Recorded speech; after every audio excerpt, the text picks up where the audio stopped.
ओम शांति। बाबा के महावाक्य हैं 12 जनवरी 2024 के। बाबा की मुख्य शिक्षा है, मीठे बच्चे अपने को आत्मा समझ आत्मा भाई से बात करो, ऐसी दृष्टि पक्की करो तो भूत प्रवेश नहीं करेंगे। जब कोई में भूत देखो तो उसे किनारा कर लो। प्रश्न है, बाप का बनने के बाद भी आस्तिक और नास्तिक बच्चे हैं, वो कैसे? बाप का बच्चे बनने के बाद भी आस्तिक और नास्तिक बच्चे हैं, वो कैसे? तो बाबा जवाब दे रहे हैं, आस्तिक वह हैं जो ईश्वरीय कायदों का पालन करते, देही अभिमानी रहने का पुरुषार्थ करते, और नास्तिक वह हैं जो ईश्वरीय कायदों के खिलाफ भूतों के वश हो आपस में लड़ते झगड़ते हैं। दूसरा, आस्तिक बच्चे देह सहित देह के सब संबंधों से बुद्धि योग तोड़ अपने को भाई भाई समझते हैं। नास्तिक देह अभिमान में रहते हैं। पहले पहले बाप बच्चों को समझाते हैं, हे बच्चे, बुद्धि में सदा ये याद रखो कि शिव बाबा हमारा सुप्रीम बाप भी है, सुप्रीम शिक्षक भी है, सुप्रीम सतगुरु भी है। ये पहले पहले बुद्धि में जरूर आना चाहिए। हर एक अपने को जान सकते हैं कि हमारी बुद्धि में आया व नहीं। अगर बुद्धि में याद आता तो आस्तिक है, नहीं आता तो नास्तिक है। स्टूडेंट की बुद्धि में फट से आना चाहिए कि टीचर आए हैं। घर में रहते हैं तो वह भूल जाता है। उस रुहाब से बहुत कोई मुश्किल समझते हैं कि हमारा सुप्रीम बाबा आया हुआ है, वो टीचर भी है और वापस ले जाने वाला सतगुरु भी है। याद आने से खुशी का पारा चढ़ेगा, नहीं तो अपने ही दुख दर्द दुनिया की छीछी बातों में भिन्न भिन्न ख्यालात में बैठे रहते हैं। दूसरी बात, बहुत करके बच्चों से बाबा पूछते हैं कि विनाश में बाकी कितना समय है। दूसरी बात, बहुत करके बच्चों से पूछते हैं, दुनिया वाले बच्चों से पूछते हैं कि विनाश में बाकी कितना समय है। बोलो, ये पूछने की बात नहीं है। पहले तो ये हमको किसने समझाया है उनको जानो। पहले बाप का परिचय दो। आदत पड़ी हुई होगी तो समझाएंगे, नहीं तो भूल जाएंगे। बाप कितना कहते हैं, मीठे बच्चे अपने को आत्मा समझो, दूसरे को आत्मा की दृष्टि से देखो। परंतु वो दृष्टि नहीं ठहरती।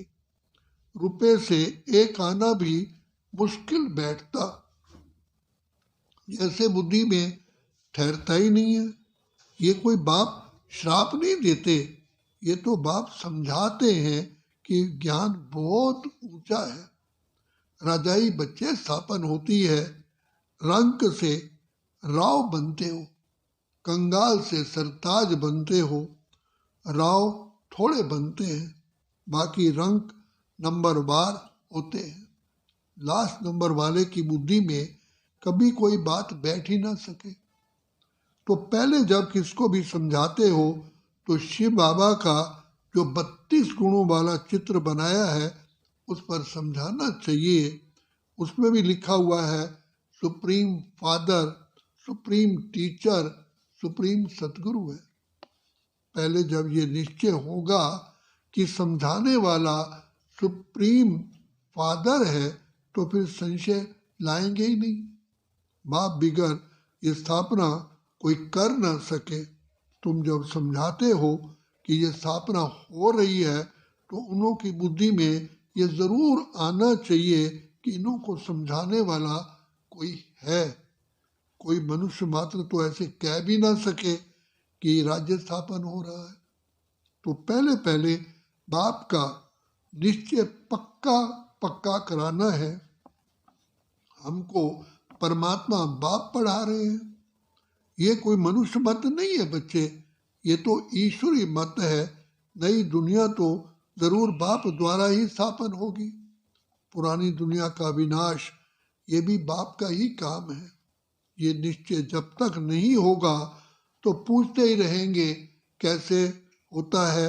इसलिए पहले पहले तो श्रीमत की बात बुद्धि में बिठानी पड़े, तब आगे समझ सके। नहीं तो मनुष्य मत समझ लेते हैं। हर एक मनुष्य की मत अलग है, मनुष्यों की मत एक हो न सके। इस समय तुमको मत देने वाला एक ही है, उनकी श्रीमत पर कायदे से चलना है। वो भी बड़ा मुश्किल है। बाप कहते हैं देही अभिमानी बनो। ऐसे समझो कि हम भाई भाई से बात करते हैं, तो फिर लड़ना झगड़ना कभी हो ना सके। देह अभिमान में आया समझो नास्तिक, देही अभिमानी नहीं है तो वो नास्तिक है। देही अभिमानी बने तो समझो आस्तिक है। देह अभिमान बहुत बहुत नुकसानकारक है। जरा भी लड़ते झगड़ते हैं तो समझो नास्तिक है। बाप को जानते ही नहीं, क्रोध का भूत है तो नास्तिक ठहरा। बाप के बच्चों में भूत कहाँ से आया? वह आस्तिक नहीं ठहरा। बल कितना भी कहे हमारा बाप में प्यार है, परंतु ईश्वरी कायदे के खिलाफ बात करते तो उन्हें रावण संप्रदाय का समझना चाहिए। देह अभिमान में है, कोई में भूत देखो व दृष्टि खराब देखो तो हट जाना चाहिए। भूत के आगे बचे खड़े रहने से भूत की प्रवेशता हो जाएगी। भूत में लड़ पड़ते हैं। भूत आए तो पूरा नास्तिक है। देवताएं तो बच्चे सर्वगुण संपन्न होते हैं, वो गुण नहीं है तो नास्तिक है। नास्तिक वर्षा थोड़ी लेंगे, जरा भी खामी नहीं होनी चाहिए, नहीं तो बहुत सजा खा खा करके प्रजा में जाना पड़ेगा। भूत से बच्चे दूर रहना चाहिए। भूत का सामना किया तो भूत आ जाएगा। भूत से कभी सामना नहीं किया जाता है, उनसे जाती बात भी नहीं करनी चाहिए। बाप कहते हैं ये है भूतों की दुनिया। भूत जब निकले नहीं तो सजाएं भी खानी पड़ेंगी, पद भी पा नहीं सकेंगे।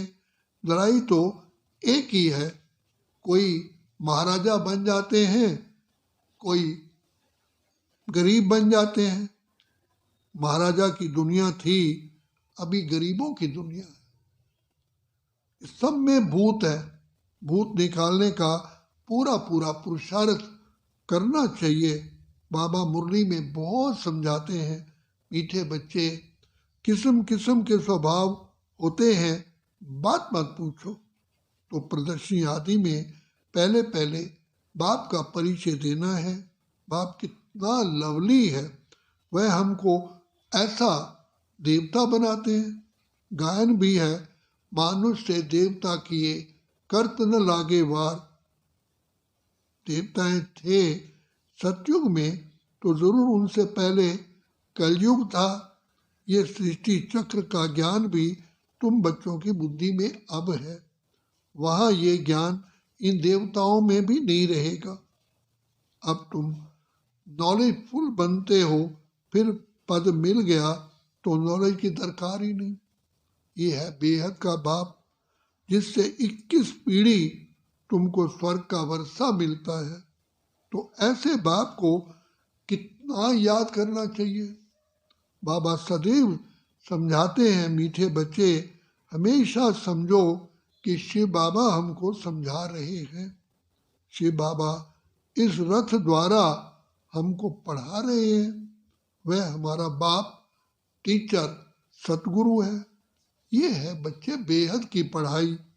तुम समझते हो पहले हम तुच्छ बुद्धि थे।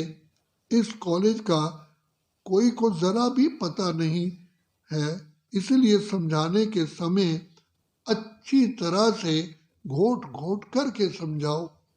श्री कृष्ण की तो बात ही नहीं, बाप ने समझाया है, श्री कृष्ण का कोई चरित्र है ही नहीं, उसका ये कर्तव्य है ही नहीं। सिवाय शिव बाबा के ब्रह्मा विष्णु शंकर के भी चरित्र हो न सके। चरित्र है ही एक का, जो मनुष्य देवता बनाते हैं, विष्णु को स्वर्ग बनाते हैं। तुम उस बाप की श्रीमत पर चलते हो, बाप के मददगार हो। बाप नहीं होता तो तुम कुछ भी ना कर सकते। तुम अभी कौड़ी तुल्य से हीरे तुल्य बन रहे हो। अब नंबरवार पुरुषार्थ अनुसार तुम सब जान गए हो, तो पहले पहले बाप का परिचय। सतयुग में देवताओं की बेहद की बादशाही है, उनके राज्य में कोई और था ही नहीं। अभी तो बच्चे कलयुग है, कितने ढेर धर्म है। ये एक ही आदि सनातन देवी देवता धर्म कब स्थापन हुआ? ये कोई की बुद्धि में ही नहीं है।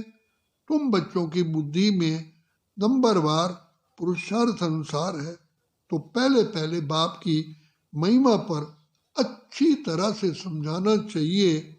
हम जानते हैं जरूर बाप से हमको पहचान मिली है। बाप कहते हैं, लाडले बच्चे, सर्व का सदगति दाता भी मैं ही हूँ। कल्प कल्प तुम बच्चों को राय देता हूँ, मीठे बच्चे, कि अपने को आत्मा समझो और मुझे याद करो, तो आत्मा पति से पावन बन जाएगी। आत्म अभिमानी भव, दूसरे को भी आत्मा समझने से तुम्हारी विकारी दृष्टि क्रिमिनल आई नहीं होगी। आत्मा ही शरीर द्वारा कर्म करती है। हम आत्मा हैं, ये भी आत्मा है, ये पक्का करना है। तुम बच्चे जानते हो, पहले पहले हम संपूर्ण 100% पावन थे, फिर पतित बने। आत्मा ही बुलाती है कि बाबा आप आओ। आत्मा का अभिमान पक्का पक्का रहना चाहिए और संबंध सब भूल जाने चाहिए। हम आत्मा स्वीट होम में रहने वाली है, यहाँ पाठ बजाने आए हैं। ये भी तुम बच्चे ही समझते हो। तुम्हारे में भी नंबरवार हैं जिनको याद रहती है। भगवान पढ़ाते हैं, कितनी खुशी रहनी चाहिए। भगवान हमारा बाप भी है, टीचर भी है, सतगुरु भी है। तुम कहेंगे हम उनके सिवाय और कोई को याद ही नहीं करते। बाप कहते हैं, लाडले बच्चे, देह सहित देह के सभी संबंध तोड़ माँ में कम याद करो। तुम सब भाई भाई हो, ब्रदर्स हो। कोई मानते हैं, कोई नहीं मानते हैं, तो समझो नास्तिक है। हम शिव बाबा के बच्चे हैं, तो पावन होने चाहिए ना बच्चे। बाप को बुलाते ही हैं, बाबा आप आकर हमको पावन विश्व का मालिक बनाओ। सतयुग में तो बच्चे पावन होने की बात ही नहीं है। पहले तो ये समझो कि ये शिव बाबा है, इनसे नई दुनिया स्थापन हो रही है। अगर पूछे कि विनाश कब होगा, तो बोलो पहले एक शिव बाबा को, परम पिता को तो पहचानो। अलफ माना भगवान कोई नहीं समझा तो पीछे की बात बुद्धि में कैसे आएगी। हम सत्य बाप के बच्चे सत्य बोलते हैं। हम कोई मनुष्य के बच्चे नहीं हैं, हम तो शिव बाबा के बच्चे हैं। भगवानों वाच्य, भगवान उनको कहा जाता है जो सभी भाइयों का, सब आत्माओं का बाप है। मनुष्य अपने को भगवान कहला ही न सके। भगवान तो निराकार है, वह बाप, टीचर, सतगुरु है। कोई मनुष्य बाप, टीचर, सतगुरु हो न सके। कोई भी मनुष्य किसकी सदगति कर ही नहीं सकते, भगवान हो न सके। बाबा है ही पतित पावन, पतित बनाता है रावण, बाकी ये सब है भक्ति के ढेर गुरु।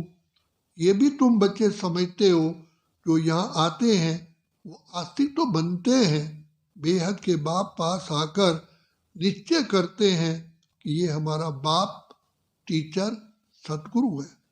जब कंप्लीट दैवी गुण आ जाएंगे तो लड़ाई भी लगेगी। समय अनुसार तुम खुद समझोगे कि अब कर्मातीत अवस्था को पहुंच रहे हैं। अभी कर्मातीत अवस्था हुई कहाँ है, अभी बहुत काम है। बहुतों को पैगाम देना है बाप से वर्षा लेने का, तो बच्चे सबको हक है। अब तो लड़ाई जोर से होगी, फिर ये हॉस्पिटल्स, डॉक्टर आदि कुछ भी नहीं रहेंगे। बाबा बच्चों को सन्मुख समझा रहे हैं कि तुम आत्माएं 84 जन्म शरीर धारण कर अपना पार्ट बजाते हो। किसी के 70-80 जन्म भी होंगे। अभी जाना तो सबको है, विनाश होना ही है। अपवित्र आत्मा जा न सके। पावन होने के लिए बाप को जरूर याद करना है। मेहनत है, 21 जन्मों के लिए स्वर्गवासी बनना है। कोई कम बात है क्या? मनुष्य तो कह देते फलाना स्वर्गवासी हुआ। अरे स्वर्ग है ही कहाँ, कुछ भी समझते नहीं। तुम बच्चों को बड़ी खुशी रहनी चाहिए कि हमको भगवान पढ़ाते हैं, स्वयं परमात्मा पढ़ाते हैं, विश्व का मालिक बनाते हैं। खुशी एक होती है पक्की, दूसरी होती है अल्पकाल की। पढ़ेंगे पढ़ाएंगे नहीं तो खुशी क्या होगी? असुरों आसुरी गुणों का आसुरी अवगुणों को भगाना है। बाप कितना समझाते हैं, मीठे बच्चे, कर्म भोग कितना है। जब तक कर्म भोग है तो ये निशानी है अभी तक कर्मातीत अवस्था हुई नहीं है। अभी मेहनत करनी है। कोई भी माया के तूफान आए ना, बच्चों को ये निश्चय है कि बाप ने हमको अनेक बार मनुष्य देवता बनाया है। ये बुद्धि में आए तो भी अहो सौभाग्य। ये बेहद का बड़ा स्कूल है बच्चे, वह होता है हद का छोटा। बाप को तो बहुत तरस पड़ता है, कैसे समझाऊं? कोई से तो अब तक भी भूत निकले ही नहीं है। दिल पर चढ़ने बदले गिर पड़ते हैं। कई बच्चियां तो तैयार हो रही हैं अनेकों का कल्याण करने के लिए। अच्छा, मीठे मीठे सिकिलधे बच्चों प्रति मात पिता बाप दादा का याद प्यार और गुड मॉर्निंग रूहानी बाप की रूहानी बच्चों को नमस्ते। हम रूहानी बच्चों की रूहानी बाप दादा को याद प्यार, गुड मॉर्निंग और नमस्ते। धारणा के लिए मुख्य सार है, कोई भी बात ईश्वरीय कायदे के खिलाफ कभी नहीं करनी है। किसी में भी अगर भूत की प्रवेशता है या दृष्टि खराब है तो उसके सामने से हट जाना है, उनसे जाती बात भी नहीं करनी है। दूसरा, पक्की खुशी में रहने के लिए, सदा खुशी में रहने के लिए पढ़ाई पर पूरा ध्यान देना है। आसुरी गुणों को निकाल दैवी गुण धारण कर आस्तिक बनना है।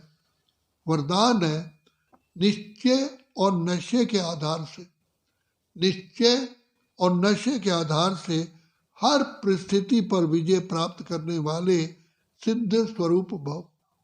योग द्वारा अब ऐसी सिद्धि प्राप्त करो, योग द्वारा अब ऐसी सिद्धि प्राप्त करो जो अप्राप्ति भी प्राप्ति का अनुभव कराए। निश्चय और नशा हर परिस्थिति में विजयी बना देता है। आगे चलकर ऐसे पेपर भी आएंगे जो सूखी रोटी भी खानी पड़ेगी, लेकिन निश्चय, नशा और योग के सिद्धि की शक्ति सूखी रोटी को भी नरम बना देगी, परेशान नहीं करेगी। आप सिद्ध स्वरूप की शान में रहो, आप सिद्धि स्वरूप की शान में रहो, तो कोई भी परेशान कर ही नहीं सकता। कोई भी साधन है तो आराम से यूज करो, लेकिन समय पर धोखा ना दे, ये चेक करो। कोई भी साधन है तो आराम से यूज करो, लेकिन समय पर पुरुषार्थ में धोखा ना दे, ये चेक करो। स्लोगन है, निमित्त मात्र निमित्त बन यथार्थ पाठ बजाओ। निमित्त बन यथार्थ पाठ बजाओ तो सर्व के सहयोग की मदद मिलती रहेगी। अब बाप दादा कहते हैं, अव्यक्ति साइलेंस द्वारा डबल लाइट फरिश्ता स्थिति का अनुभव करो। अव्यक्ति साइलेंस द्वारा डबल लाइट फरिश्ता स्थिति का अनुभव करो।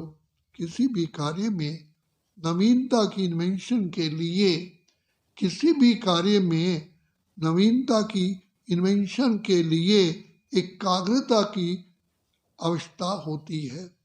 चाहे लौकिक दुनिया की इन्वेंशन हो, चाहे आध्यात्मिक इन्वेंशन हो, एकाग्रता अर्थात एक ही संकल्प में टिक जाना, एक ही लगन में मग्न हो जाना, अपनी शांत स्वरूप स्थिति में स्थित हो जाना।